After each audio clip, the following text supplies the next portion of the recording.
Good morning students. ఈ question అనేది RRB ఎన్టీపీసీలో మనకి 2021లో ఇవ్వబడినటువంటి క్వశ్చన్. ఈ క్వశ్చన్ అనేది చూడండి, 2 polygons have the same number of sides. 2 polygons ఉన్నాయంట, ఆ రెండు కూడా ఇది ఒక పాలిగాను, ఇది ఒక పాలిగాను. ఈ 2 పాలిగన్స్ కూడా ఈ ట్రయాంగిల్ కూడా పాలిగన్ అవుతుంది.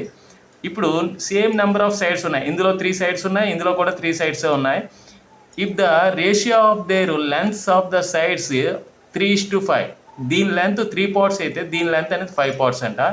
Then the ratio of their respective areas is, అంటే దీని ఏరియా మనకి రేషియో అడుగుతున్నాడు. అప్పుడు ఏమవుతుంది, ఖచ్చితంగా 3² 5² అవుతుంది అనమాట. అంటే 3 3s are 9:5² అంటే 25.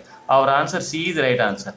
ఇది ఎలా వచ్చిందని తెలియాలంటే మనకి ఇది 3 యూనిట్స్, ఇది 3 యూనిట్స్, ఇది 3 యూనిట్స్, అంటే ఇది ఈక్విలేటరల్ ట్రయాంగిల్ అవుతుంది. ఈ ఈక్విలేటరల్ ట్రయాంగిల్ ఫార్ములా ఏంటి ఏరియాకి? √3/4a² అంటే 3².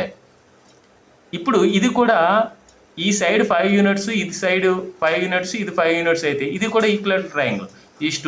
దీనికి ఫార్ములా ఏంటి? √3/4 ఏరియాకి ఫార్ములా √3/4 ఇంటూ a² అంటే 5² ఈ √3కి ఈ √3కి క్యాన్సిల్, ఈ 4కి క్యాన్సిల్ అయిపోతే ఇక్కడ 3² 5² దట్ ఈక్వల్ టు 9:25. అంటే సైడ్స్ రేషియో ఇచ్చాడు ఒక పాలిగాన్లో. అంటే సేమ్ నెంబర్ ఆఫ్ సైడ్స్ ఉన్నటువంటి పాలిగాన్స్ 2 తీసుకొని వాటి సైడ్స్ రేషియో ఇచ్చి ఏరియాస్ రేషియో అడిగినప్పుడు స్క్వేర్ చేసేయడమే. Okay, thank you.